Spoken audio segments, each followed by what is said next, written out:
अस्सलाम वालेकुम viewers, rich Pakistan podcast की नई एपिसोड में खुशामदीद।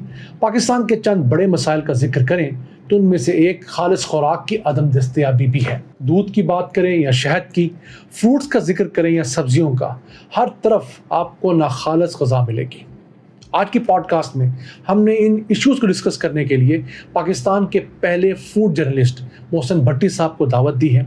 उनसे डिस्कस करेंगे और जानने की कोशिश करेंगे कि हम जो खुराक रोज़ाना की बुनियादों पर कंज्यूम करते हैं उसे कंज्यूम करने से पहले किस तरह देसी टोटकों के ज़रिए या घर में जांचा जा सकता है कौन सी चीज़ खालिस है, कौन सी नाखालिस है और कौन सी चीज़ से अवॉइड किया जाना चाहिए।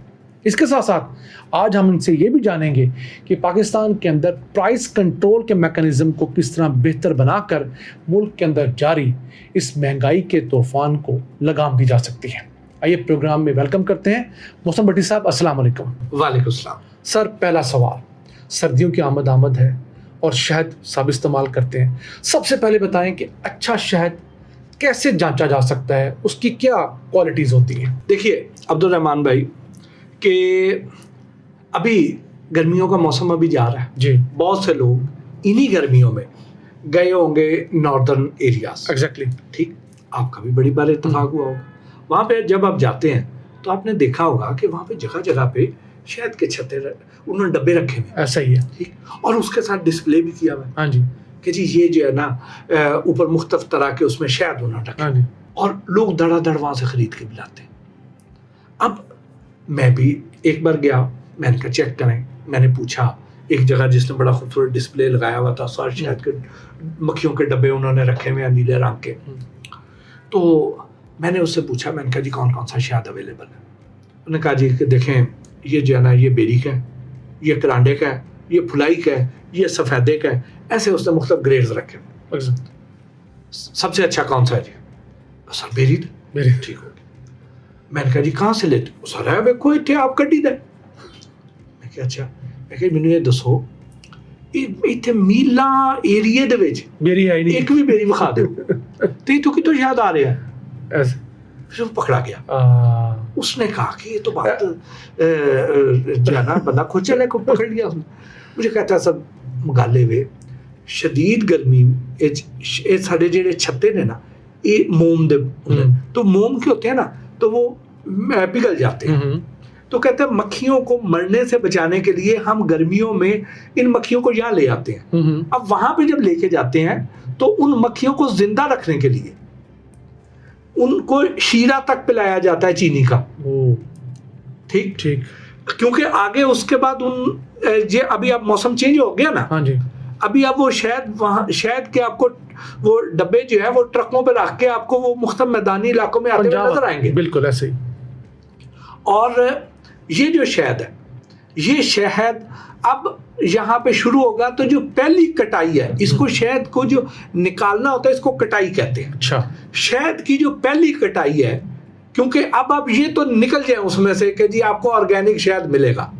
ऑर्गेनिक शहद बड़ा रेयर है। वो आप खुद कहीं से ढूंढ ले, खुद कहीं से ढूंढ ले और अपने सामने बंदे कहेंगे जाके ऊपर दरख्त पे चढ़ मक्खियों से लड़ और निकाल के लेके आ, तो वो तो ऑर्गेनिक मिल जाएगा। अदरवाइज बाकी ज्यादातर आपको फार्मी मिलेगा। ठीक है। लेकिन अब फार्मी में अगर वो पहली कटाई है जिसमें वो चीनी और गुड़ का शीरा उन मक्खियों को पिला के जिंदा रखा गया है, उसमें उस शहद में ज्यादातर तो चीजें वही पाई जाएंगी जी। ओके। वो पहली कटाई वाला अच्छा नहीं है शहद। ठीक है। उसके बाद फार्मी में जो ए क्वालिटी शहद है वो दूसरी कटाई का है, तीसरी कटाई का है, चौथी कटाई का, उसके बाद यानी ये मार्च तक सिलसिला चलेगा। ठीक है। ठीक, तो वहां पे आपको अच्छा शहद मिलता रहेगा। लेकिन अब उस शहद को आप जांचेंगे कैसे? बड़ा सवाल तो यही है जी। इसी दौर में जब ये अभी सीजन शुरू हो जाएगा आपको मार्केट में बहुत से लोग मिलेंगे। कुछ लोग वो मिलेंगे कि जो कंधे पे उन्होंने छोटे छोटे कैन प्लास्टिक के लटकाए हुए हैं। हाँ जी।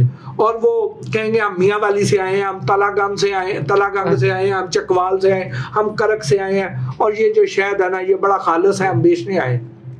तो आपको मैं ये बता दूं कि पाकिस्तान में जाली शहद की सबसे बड़ी जो मार्केट है वो ये मियाँ वाली, चकवाल, तलागंग ये वाली बेल्ट है। जिसको हम खालिद समझ के लेते हैं, जिसको खालिद समझ के लेते हैं, वहां सबसे ज्यादा जाली शहद तैयार किया जाता है। अच्छा बड़ी साहब, जाली शहद आप किसको कह रहे हैं? जो शहद होता ही नहीं है? जो शहद होता ही नहीं है। अच्छा अच्छा अच्छा, तो उसकी जो सारी मैन्युफैक्चरिंग जो है, प्रोडक्शन, वो कैसे होती है? वो ऐसे होती है कि ग्लूकोज सिरप, ठीक है, या कॉर्न सिरप, ओके, ठीक है, ये लेंगे। अब इसकी जो थिकनेस है वो शहद के करीब करीब होती है। बिल्कुल ऐसा ही है, ठीक। हाँ जी। अब उसमें जर्दा रंग डालेंगे, उसकी रंगत चेंज करेंगे होगी। उसके बाद उसमें शहद का एसेंस डालेंगे, ठीक। फिर उसके बाद ये जो फूलों की पत्तियां, हाँ जी, मुख्तलिफ फूलों की पत्तियां, कोई ये उसको मसल के हल्का सा ऊपर छींटा लगा देंगे जी। अच्छा, ताकि आपको ये लगे कि ये शहद जो है ये ऑर्गेनिक है। ठीक ठीक ठीक। ये हमने छत्ते से उतारा है तो हल्के हल्के उसमें पार्टिकल्स आपको नजर आ रहे हैं। हल्का सा इसको पकाया भी जाता है।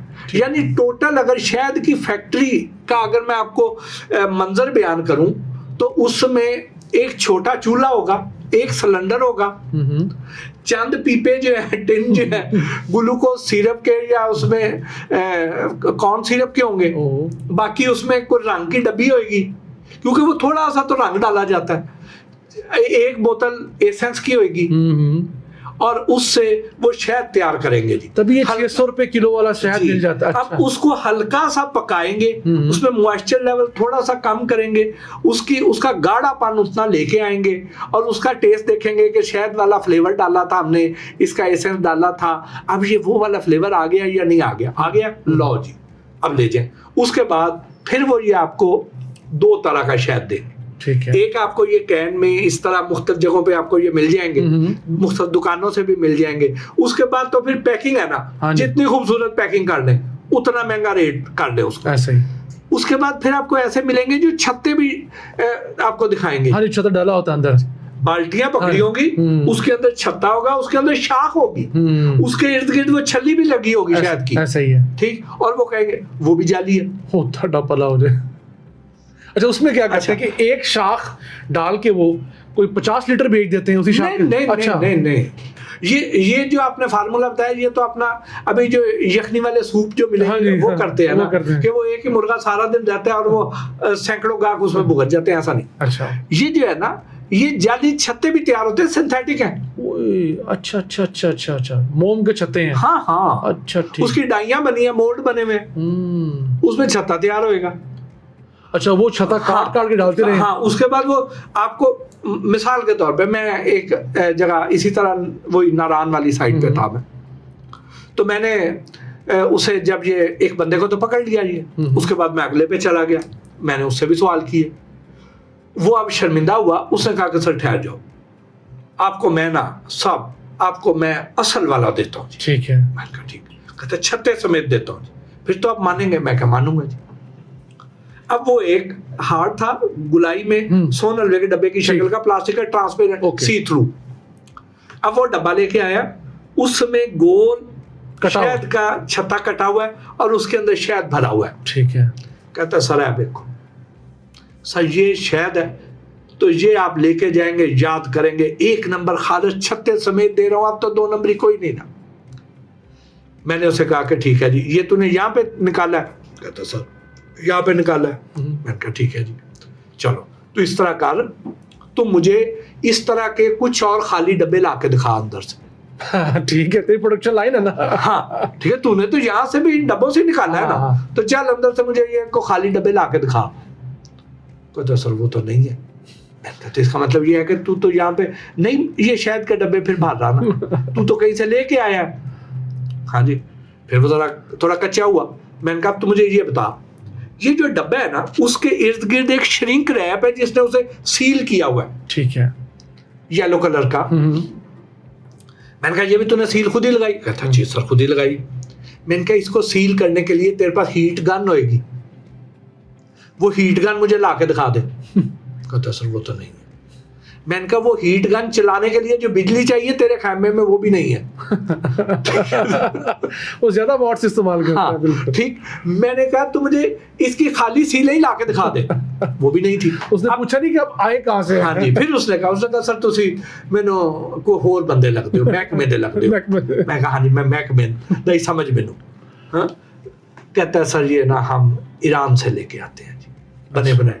अब वहां से भी 2 नंबर आता है, बिल्कुल ऐसा। ईरान से 2 नंबर शहद भी आता है, ईरान से घटिया क्वालिटी की क्रीम भी आती है, ईरान से घटिया क्वालिटी के हमें जूस भी आते हैं, और एलपीजी गैस भी आती है। एलपीजी गैस भी आती है, पेट्रोल भी आता है, और उसमें साथ साथ वो खुश्क दूध जो है वे पाउडर और एक्सपायर्ड और स्किम्ड मिल्क पाउडर ये भी बहुत सारा होता है, जो हम लोग सस्ता समझ के लेके आते हैं और उसे दूध तैयार करते हैं। अच्छा, अभी हम उस पर तो बात की तरफ आते हैं, अब आ जाए हम इसको पहचान कैसे करें। बिल्कुल, देखिए अब इसमें जो सबसे आसान तरीका है जो होम रेमेडी या टोटका कह लें, और ये इंटरनेशनल साइंटिफिक कमीशन का हनी कमीशन का इंटरनेशनल हनी कमीशन का ये अप्रूव्ड तरीका है। ठीक है कि आपने एक सिरिंज लेनी है, ये मुझे पेंसिल देते हैं जी, श्योर, आप इसको सिरिंज समझ लें। ठीक है, इस सिरिंज में जहां पे ये नीला रंग है इतना आपने शहद डाल दिया। ठीक है,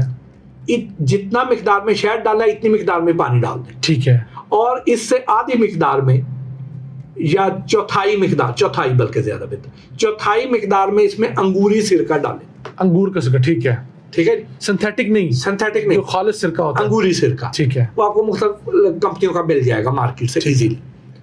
ना सेब का सिरका डालना है ना कोई और सिरका नहीं डालना, अंगूरी सिरका, ठीक है। और उसके बाद इसको पकड़ के यूं अच्छी तरह शेक करें। ठीक है, शेक करेंगे जब, तो इसके ऊपर आपको एक मोटी तय झाग की अगर नजर आ रही है ना, तो इसका मतलब यह है कि वो शहद में चीनी की मिकदार बहुत ज्यादा है। अच्छा, ठीक, यानी ये गुड़ का शीरा है इसमें या चीनी है, ये वो है। ठीक है।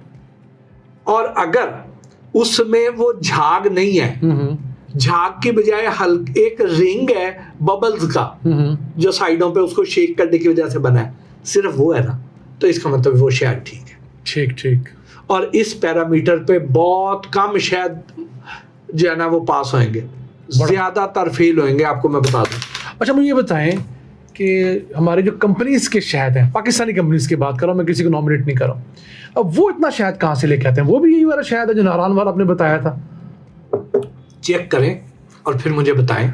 नहीं, ये तो आपने अपना तजर्बा बताया। मैंने तो चेक किया, मेरे नजर में तो बहुत सारे फेल हुए हैं। नहीं, कोई ऐसी कंपनी पाकिस्तान में आपको मिली है जिसका शहद आपको वाकई लगा हो यार ये असल के करीब तरीन है? मैं कहता हूं कि मुझे ना कोई 90% जो शहद है ना उसके नमूने मेरे तो टेस्टों में फेल हुए हैं। जो ब्रांडेड कंपनी है, जो ब्रांडेड कंपनियों के सिर्फ 10% के पास हुए हैं। ठीक है, ठीक है, ठीक हो गया। चले, आज के इतना इस मामले में आगे बाकी आप खुद चेक करें। डन हो गया, अच्छा तरीका है, मैं इसको जरूर आजमाऊंगा। दूसरा मुझे बताएं, बड़ी साहब, दूध का हर घर का मसला है, ना कोई मुतमईन है ना इसके बगैर गुजारा है। तो पहली एक बात पे तो हम मुत्तफिक हमेशा से चले आए हैं गुज़िश्ता कई सालों से कि जब तक आप दूध को डीरेगुलेट नहीं करेंगे, यानी कि दूध की प्राइस जो हम मुकर्रर करते हैं बड़ी सख्त सी, उसको ख़त्म करके एक किसान के मुताबिक प्राइस नहीं देंगे, दूध बेहतर नहीं मिलेगा। मुझे बताएं कि अब जो हमारे यहाँ पर सारे बाबू बैठे हुए हैं, इनको इस चीज़ का एहसास नहीं है या ये करना नहीं चाहते कि दूध इस कौम को खालिस दे, इसके बच्चों को खालिस दे? मैं आपको पता है कितने सालों से ये काम कर रहा हूं। बिल्कुल। और मैं ये जो अथॉरिटीज है ना, ये जो बाबू वहां बैठे हुए हैं, जो डिसीजन मेकर है, मैं उनके साथ मगजमारी कर कर खप गया, सियासी और ब्यूरोक्रेसी दोनों के साथ, कि जी आप जब तक किसान को दूध की सही लागत नहीं देंगे ना, बिल्कुल, आप दूध की मिलावट को नहीं रोक सकते। ऐसा ही है। अगर हम किसान को दूध की लागत सही दे दें, बिल्कुल, और वो खुद डेयरी सेक्टर में इन्वेस्ट करेगा, जब खालस दूध की पैदावार बढ़ जाएगी तो ना खालस की रेशो खुद कम हो जाएगी। बहुत अच्छी बात की आपने। और फिर जब डिमांड उतनी रहेगी, सप्लाई साइड बेहतर हो जाएगी, तो ये 2 नंबर दूध है ये निकल जाएगा। अच्छा, मुझे बताइए कि घर के अंदर जो लोगों को दूध आता है, लोग अच्छी प्राइस भी पे करते हैं, ये नहीं कि आम जो 2 से लोग दूध लेते हैं, अब आम घरों वाले मुनासिब वो 200 के इर्द गिर्द रेट पे कर रहे हैं, लेकिन फिर भी उनको मुनासिब दूध नहीं मिलता। तो उस दूध को जांचने के लिए हम घर में क्या कर सकते हैं? शहद वाला फार्मूला बताइए मुझे भाई। देखिए, आपको मैं इसमें 2-3 आपको मैं तरीके बताता हूँ। वो ये है कि सबसे पहला जो लोग पंजाब के रहने वाले हैं, ठीक है, वो इस लिहाज से खुश नसीब है कि यहाँ पे पंजाब फूड अथॉरिटी है। हाँ जी, ये तो है। ठीक, वो क्या करें, वो ये करें कि जो दूध उनके घर आता है, कच्चा दूध, वो 100 मिलीलीटर 1 कप दूध ले ले, उसको एक बोतल में रखें और उसको फ्रिज में रख दें। ठीक है, फ्रिज में रख के तो जिस वक्त उन्होंने निकलना है ना, नजदीकी फूड अथॉरिटी का जो भी दफ्तर है उनका, उनके हर शहर में या पंजाब में फूड अथॉरिटी का दफ्तर मौजूद, बिल्कुल, तो वहां पे ले जाए, मुफ्त दूध चेक करवा लें। अच्छा, ये अब आ गया उनका? जी, आ गया। पहले मैंने करवाया था, 1000 रुपए लेते थे, अब वो मुफ्त दूध चेक करेंगे। अच्छा, लाहौर की अगर हम बात करें, लाहौर में आपको रोई नाले पे, फिरोजपुर रोड पे, अड्डा प्लॉट पे, ठोकर न्याज बेग पे, शादरे पे, ठीक, सगिया पुल के पास, आपको जगह जगह पे जो एंट्री पॉइंट्स है ना, वहां पे आपको फूड अथॉरिटी की गाड़ियां, वैन मिलकर सारा दिन खड़ी नजर आएंगी। ऐसा ही है। तो आप वहां पे दूध का सैंपल ले जाएं, उन्हें कहें कि चेक कर दो, वो 14 किस्म के टेस्ट जो है ना, वो अगले 5 मिनट में करके आपको दे देंगे। उन्होंने इलेक्ट्रोस्कैन में डालना है, उसने पूरी स्लिप दे देनी है निकाल के टेस्ट। ठीक ठीक ठीक, ये तो बड़ा अच्छा है। तो जो पंजाब वाले हैं वो तो ये कर सकते हैं। अब आ जाए बाकी लोग जो नहीं जा सकते हैं, बिल्कुल, ठीक है, वो चाहे पंजाब के हैं चाहे बाहर के हैं, तो वो क्या करें?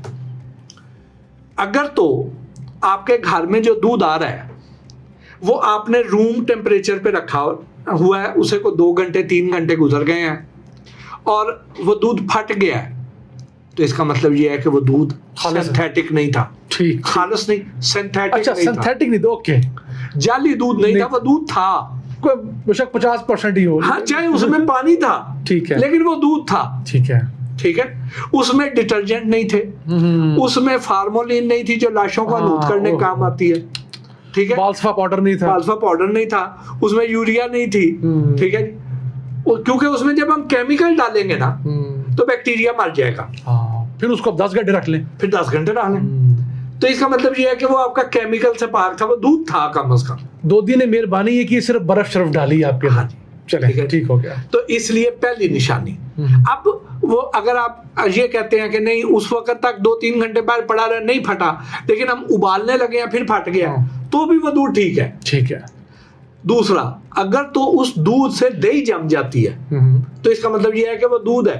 ठीक है, दूध की फैमिली का मेंबर है, दूध की फैमिली मेंबर है, क्योंकि दही जमने के लिए बैक्टीरिया चाहिए। हाँ जी, और बैक्टीरिया उसमें अगर है तो इसका मतलब उसमें केमिकल नहीं डाला गया। ठीक है, केमिकल डाल देंगे तो बैक्टीरिया मर गया, फिर दही भी नहीं जमेगा। ठीक है, अगर दही पतला जम रहा है तो भी वो कम से कम दूध है। ठीक है, ठीक है, तो ये अगर तो दही बिल्कुल नहीं जम रहा, इट मींस कि वो सिंथेटिक है, टोटल जाली है। ठीक, आपको कई ऐसे दूध मिल जाएंगे जिससे दही नहीं जमेगा। अच्छा, ये बड़ी साहब, ये जो वॉशिंग मशीन में दूध का कल्चर था वो कम हुआ पंजाब में कि नहीं? नहीं, वो चल, अच्छा, चल रहा है। ठीक ठीक। तो वो जो वॉशिंग मशीन वाला दूध है वो बेसिकली सेल ज्यादा कहाँ होता है? हमारी बड़ी बड़ी दुकानों पे सेल होता है। अच्छा, हमारे जो बड़े अच्छे हमारे इस्लामी से नाम है जिनके बहुत सारे। अच्छा, ठीक है जी। तो उधर आपको ये उधर में से सारे तो नहीं, लेकिन कई ऐसी दुकानें भी हैं। तो चाय वाले दुकानों पे भी सेल होता है कि नहीं? उधर ये मार नहीं खाता उस चाय के फैंटे? हाँ, चाय वाले के पास जो है ना, चाय वाले के और मसाइल है। अच्छा, ठीक है, उसकी पत्ती से मसाइल शुरू होते हैं। हाँ, वो दूध के अंदर भी ऐसी कोई चीजें डालता है जो थोड़ी एडिक्शन लेती है। अच्छा, वो क्या चीज है? उसमें थोड़े वो ये डोडे डाल देता है, डोडे डाल के दूध पकाता है। Oh my God. अच्छा, यानी कि जब उसने पहला अपने लिए दूध उबालना है, अपने लिए नहीं, वो क्यों हमारे से पहले, हाँ जी, ग्राहक को देने से पहले वो जो दूध है ना, उसने देखिए जो दूध उसने रखा हुआ है, हाँ जी, जो पतीले में रखा होता है, पतीले में रखा हुआ है, वो उसके नीचे हल्का हल्का टेम्परेचर रहेगा। हाँ जी, ठीक जी, क्योंकि अदरवाइज तो वो दूध फट जाएगा। हाँ जी, तो अगर फट रहा है तो इसका मतलब दूध तो है ना। हाँ जी, उस समय साथ साथ उसमें डोडे डाल देता है वो। अच्छा, ठीक है। उसकी वजह से जो अलग एक फ्लेवर आता है, और जो आप एक दुकान पे लग जाते हैं चाय पीने के लिए, ओह माय गॉड, उसके पीछे इस तरह के मसाइल। अच्छा, अब हम वापस दूध की तरफ आ जाते हैं। ठीक है, अब ये है कि वो जो वॉशिंग मशीन वाला दूध है वो ऐसे होता है कि 2 किलो उसमें दूध का पाउडर होता है, वे पाउडर जो होता है, असल दूध का पाउडर। अब उसको वो वाइट पाउडर होता है, ठीक है, वो वे पाउडर भी हो सकता है, ठीक है, वो स्किम्ड मिल्क पाउडर भी हो सकता है, वो लो फैट मिल्क पाउडर भी हो सकता है, वो फुल क्रीम मिल्क पाउडर भी हो सकता है, और वो एक्सपायर्ड भी हो सकता है। Oh my God. और ज्यादातर हमारा जो यहाँ पे दूध आता है, ये इस तरह का जो पाउडर मिल्क जो आता है वो ईरान से आता है और स्मगल होके आता है। अच्छा, अब उसमें वो जो दूध आएगा उसकी फिर यहाँ पे पैकिंग चेंज की जाती है, उसका थैला यहाँ पे चेंज करके उसको नए कपड़े पहना दिए जाएंगे, डेयरी अमेरिका के, डेयरी ऑस्ट्रेलिया के। उसके बाद उसके ऊपर एक्सपायरी भी नहीं, बैच भी नया, कोई फिक्टिशियस सा लगा दिया जाएगा। यहाँ पे उसे पैक करके तो मार्केट में बेच दिया जाता है। ठीक ठीक, 2 किलो तो हो गया वो वाला दूध, 2 किलो वो। अब उसमें से जो उसको उस मशीनी भैंस वाले को, ठीक है, जो सस्ता तरीन मिलेगा ना वो लेगा। ठीक है, 2 किलो वो लेगा। ठीक है। 1 किलो एक मखसूस ब्रांड का बनास्पति घी है, मैं वो यहाँ पे नाम जानबूझ के वैसे बनता है जिसका ये काम इस्तेमाल हो। अच्छा, ठीक है, एक मखसूस, क्योंकि हम जितने भी फूड अथॉरिटी पकड़ती है ना, वहां पे उस मखसूस ब्रांड के डब्बे जरूर निकलते हैं। ठीक है, उसका बनास्पति घी वो 1 किलो और 37 किलो पानी।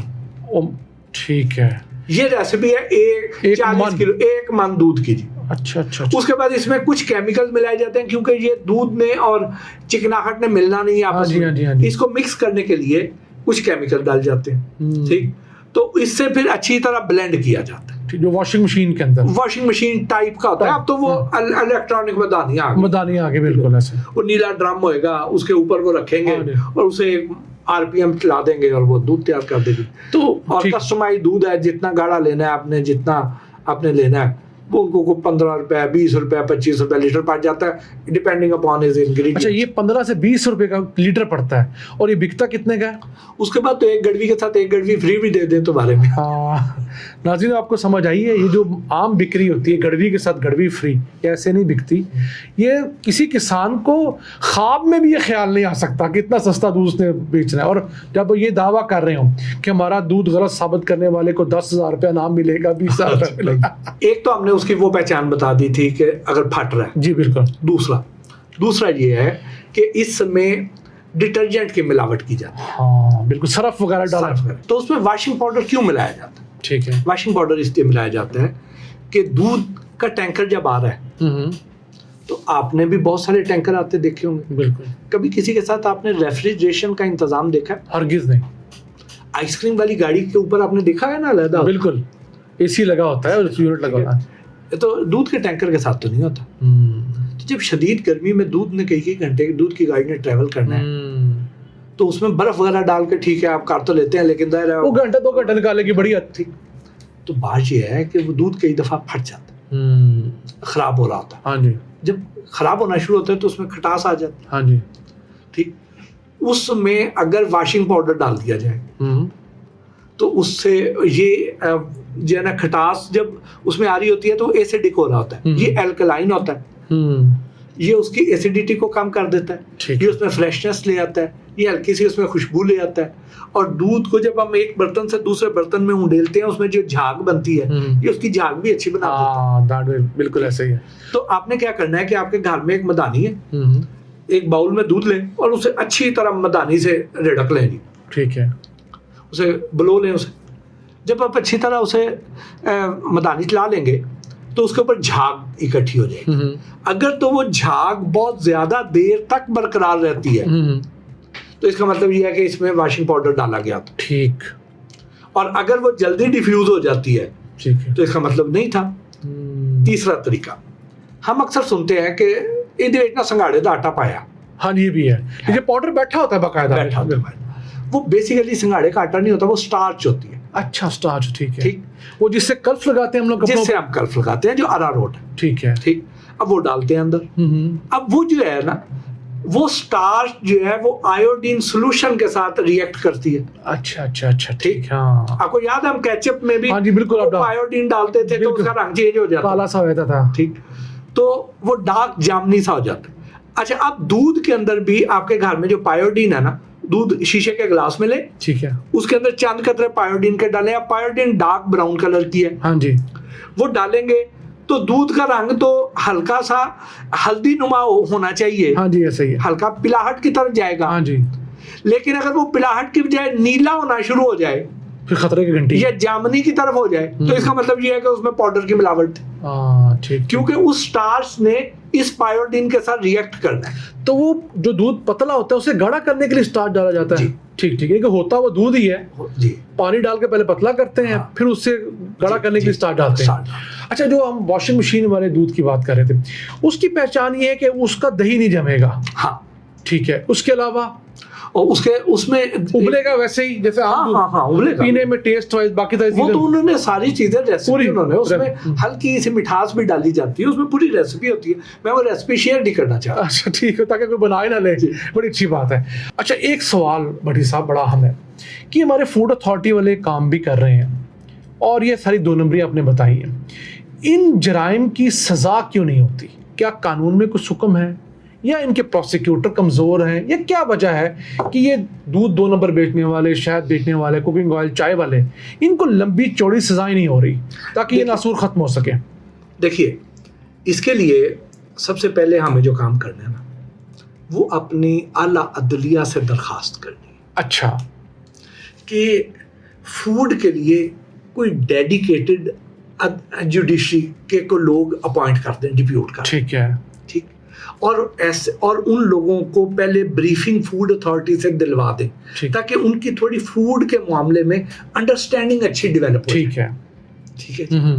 और ताकि इधर से जब उनको सजाएं होंगी ना, यहाँ से फूड अथॉरिटी ने पकड़ लिया, ठीक है, उसके बाद केस अदालतों में जाते हैं। अगर वहां पे उन्हें जमानतें मिल जाए, अगर वहां पे उन्हें उस तरीके से सजाएं सख्त ना मिले, ठीक, तो वो लोग कहते हैं, वो तो आगे से खुला कहते हैं सर चलान करो साडा, तो सन जान दो, ਅਸੀਂ ਅੱਗੇ ਆਪੇ ਉੱਥੇ ਵੇਖ ਲਵਾਂਗੇ ना। उनको पता है कि हमने जितने पैसे चालान में भरने हैं हमने 2 दिन में पूरे कर लेने। तो बात ये है कि हमें या तो फूड अथॉरिटी के पास अपने पास उधर कोई अलहदा अदालतें बन जाए। ठीक है, ज्यादा बेहतर तो हमारी जो हाई अप्स हैं, जो हमारे आला अदलिया के लोग हैं, वो इस सिस्टम को ज्यादा अच्छा डिजाइन कर सकते हैं। बट इस सब हुकूमतें नियत करें ना, मसलन आप कहते हैं जी कि एक जिले में एक फूड की अदालत होगी, सिविल कोर्ट, एक जज आपने खुद भर्ती करना है, अदलिया की जरूरत नहीं है। या आप हाई कोर्ट को रिक्वेस्ट कर दे रहे कि हमने पंजाब के लेट्स सपोज 39-40 जिला हैं, आप इनके ऊपर एक हमें हाई कोर्ट का जज दे दें बस, जिसे हम ब्रीफ कर देंगे, हम उनके वर्कशॉप करवा देंगे 3 दिन के, पता हो कि सर ये इस तरह के केसेस आ रहे हैं, ये इसमें इंटेंसिटी है और ये इसमें 2 नंबरी है। ठीक ठीक ठीक। तो आप ना वो फिर, ताकि जज साहब को भी जब इसका पता होगा ना, हाँ जी, तो जज साहब ज्यादा अच्छा फैसला, पहले भी यकीनन वो अच्छे फैसले ही करते हैं, कानून के मुताबिक करते हैं, लेकिन ये स्पेशलाइज्ड फील्ड है, बिल्कुल ऐसे ही, इसमें और ज्यादा बेहतरी आ सकती है कि वो थोड़ा सा इसको डेडिकेटेड अगर इसमें कोर्स इसकी बन जाए। ठीक ठीक।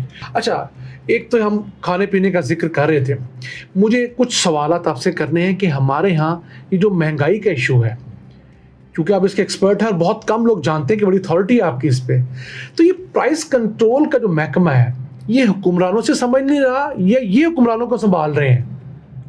मेरा ये ख्याल है कि जो हमारे हुक्मरान है ना, इनको इसकी इतनी समझ नहीं है। ठीक है, ब्यूरोक्रेसी इन्हें चलाती है, खुद इन्हें कोई इतनी समझ होती नहीं। ठीक है, जब इन्हें समझ नहीं होती है ना, तो फिर उसकी वजह से ये उस तरीके से एक्शन नहीं लेते हैं। ठीक है, इनकी विल होगी, ये हर हुकूमत चाहेगी महंगाई ना हो, लेकिन वो फिर अमल दरामद क्यों नहीं होता? हाँ जी, ये बड़ा अहम सवाल है। इस वजह से नहीं होता कि ये क्या करते हैं कि हर जिले का जो डिप्टी कमिश्नर होता है, वो कंट्रोलर जनरल ऑफ प्राइसेस होता है उस डिस्ट्रिक्ट का। ठीक है, सही है। उसने अशियाए ज़रूरिया की कीमतें मुकर्रर करनी है। वो अशियाए ज़रूरिया कौन सी हैं?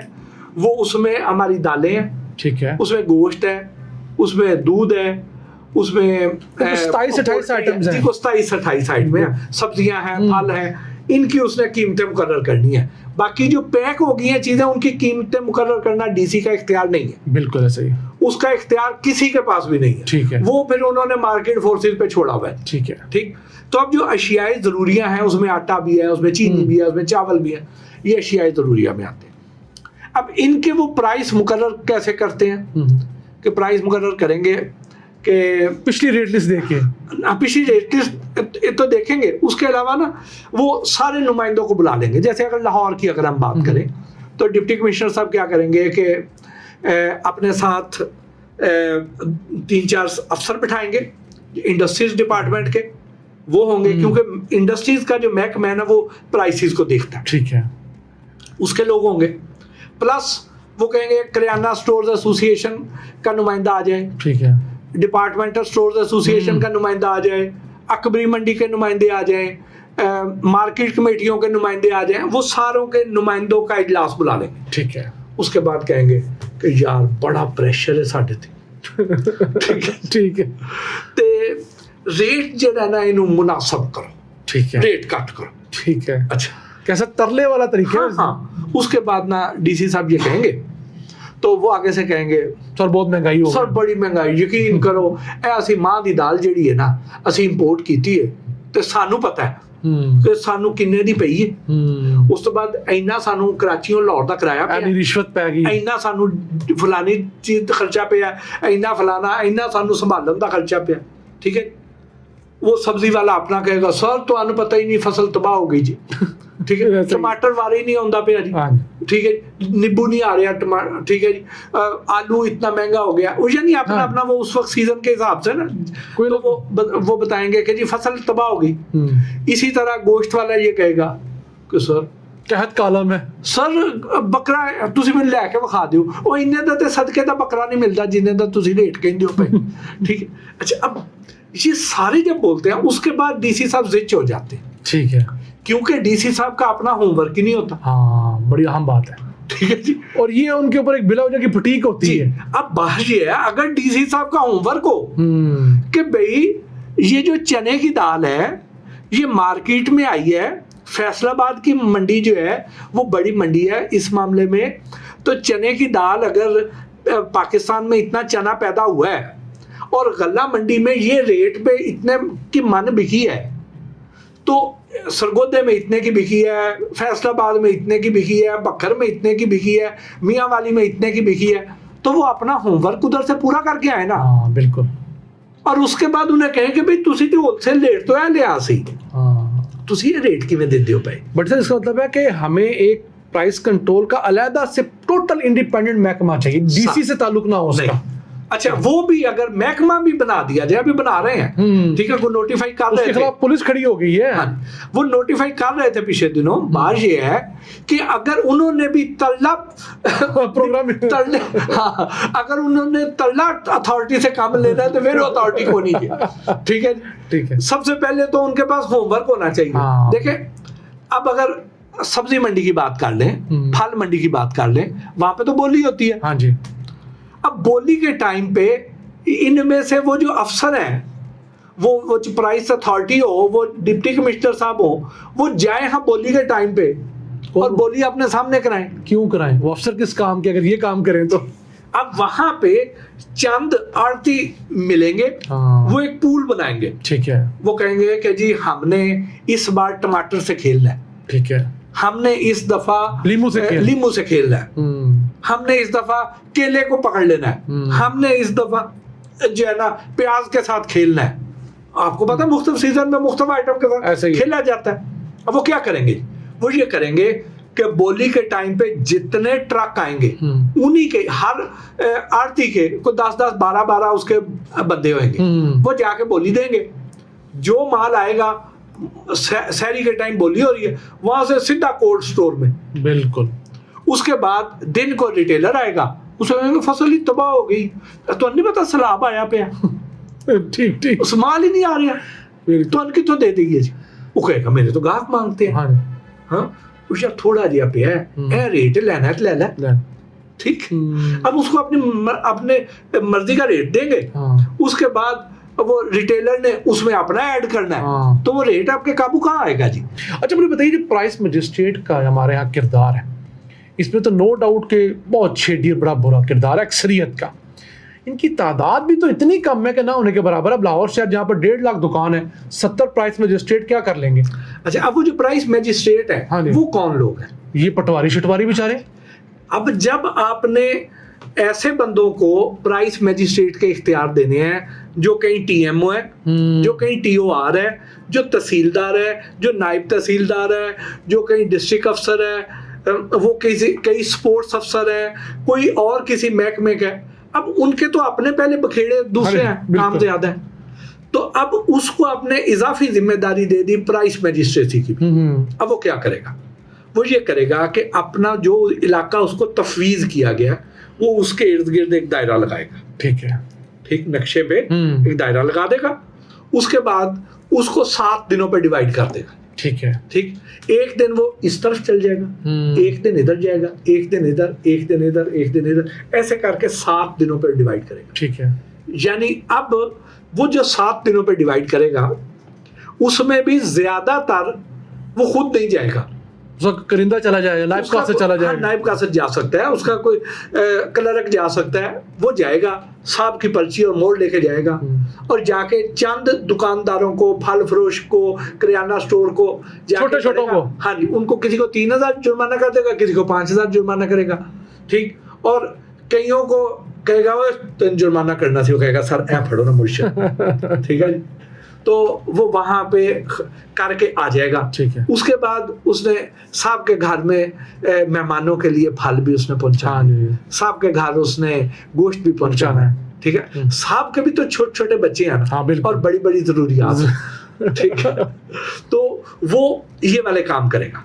उसके बाद बाकी जो खर्चा पानी है वो अलग है। हाँ जी। अच्छा, अब उसमें भट्टी साहब खर्चा पानी ज्यादा है जी, वो जो उसने मंथली लगवा के देनी है साहब को, वो तो अलग है ना, वो तो अच्छा खासा। हाँ, असल पैदा तो वहां से होनी है। अब वो जितनी बड़ी बड़ी फलों की दुकानें जो फिक्स है, हाँ जी, जो सरकारी जगह पे कब्जे करके बनी हुई है, उनके आप जरा रेट देखें ना, ओहो, उनको क्यों नहीं छेड़ा जाता? वो डबल रेट है मार्केट से, उनका रेट है। और वो कहते हैं जो करना कर लो, क्योंकि उन्हें पता है कि जिन्हें करना है ना, उसको 5-10 हजार रुपए महीना मंथली जा रही है, अब वो कुछ नहीं करेगा। और उसको अगर 10,000 रुपए मंथली हो, हाँ जी, एक दुकान से, ठीक है जी, 2-2.5 हजार दुकान एक प्राइस मजिस्ट्रेट के अंदर आ रही है, उसमें से कुछ यार 200 दुकानें, हाँ जी, 200 दुकानों को वो सिर्फ रियायत दे दे, 2-2.5 हजार का सिर्फ 10% को, 250 दुकानों को 10,000 रुपए से मल्टीप्लाई करो, कितने पैसे बनते हैं?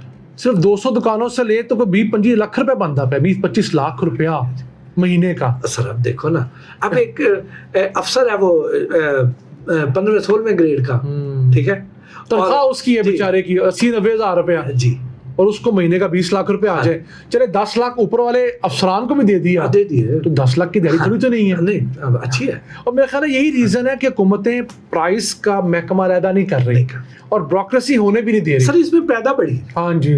अच्छा, मुझे ना एक साहब बता रहे थे, वो कह रहे थे कि जो मंडियों में महंगी बोलियां होती हैं, ओपन ऑक्शन के नाम पर सारा गेम है, इसके अंदर असिस्टेंट कमिश्नर और डिप्टी कमिश्नर की मेजॉरिटी तक को फ्रूट, सब्जी, गोश्त मुफ्त जा रहा होता है, वो रिश्वत ना भी लें। हाँ हाँ हाँ, ये तो वैसे ही है ना, इवन मछली ये तो वैसे ही उनकी मिठाई के तौर पे चूंगा जो होता है। ठीक है जी। अब देखें, हमने एक दफा सुबह सुबह हम पहुंच गए एक मंडी में, मंडी कौन सी थी, इधर सरगोदे वाली साइड पे एक मंडी थी जी, बलवाल। हमने हरी मिर्च का रेट चेक किया जी, ठीक है, हमने कहा बोली चेक करते हैं, बोली चेक की, ठीक है जी, और बोली पे उसका रेट था 5 रुपए किलो। अच्छा, ठीक है जी। और आप हैरान होंगे कि जो उसका रिटेल का रेट निकाला था ना, वो 125 रुपए किलो निकाला। ओह माय गॉड, किसान बेचारा ऐसे नहीं मरता जा रहा है जी। अच्छा, जो किसान से ली होगी शायद 2 रुपए पे ली होगी जी, जो 5 रुपए बोली में बिकी है, ठीक है, तो किसान से हो सकता है बेचारे को फ्री दे। अच्छा बट साहब, मुझे ये बताइएगा कि कानून के अंदर कुछ हुक्म है या कानून ठीक है जो लोग 2 नंबरी करते हैं, जो अडल्ट्रेशन करते हैं? अच्छा, अब उसमें ये है कि कानून जो है ना, कानून हमारे ठीक है। अच्छा, अब जो नए कानून बने, कानून में सख्त सजाएं है, ठीक है। मसला ये है कि जिसने इम्प्लीमेंट करना है ना, ठीक है, वो कितना ईमानदार है। ओके, ठीक है। बात ये है कि आप सजा तो बड़ी सख्त कर दें, लेकिन जिसने अमल दरामद करना है ना, वो कहे ओए तेन पता है तेरे ते मैं 780 भी ला सकना। हाँ जी, हाँ जी, ठीक है, दहशतगर्दी दी दफा तेरे ते लगेगी तो तू बंदा बन, तो रेट बढ़ा लेगा। सर तुम्हारी मेहरबानी ना, ऐ ना करो। अच्छा चल फिर, तो बात ये है, बट इसमें बॉडी कैम की जरूरत है इस महकमे में भी। बिल्कुल है। जब पुलिस को कहा जा रहा है ये फूड का बड़ा अहम महकमा हमारी जिंदगियों से डायरेक्टली रिलेटेड है, इवन अफसरान की जिंदगियों से रिलेटेड है, तो वो कोई मरीख से तो नहीं आते एट ऑल। उन्होंने यही चीज़ें खानी है, कुछ चीज़ें उनको अच्छी मिलती होंगी लेकिन बाकी गंद उनके घरों तक पहुंचता होगा। बहुत शुक्रिया भट्टी साहब। तो नाज़रीन, ये था आज का पॉडकास्ट। हमें उम्मीद है आपको पसंद आया होगा। अपनी सजेशंस, अपनी आराज़ से हमें आगाह रखा करें। अपने मेज़बान अब्दुल रहमान को इजाज़त दीजिए। अल्लाह ने के बाद।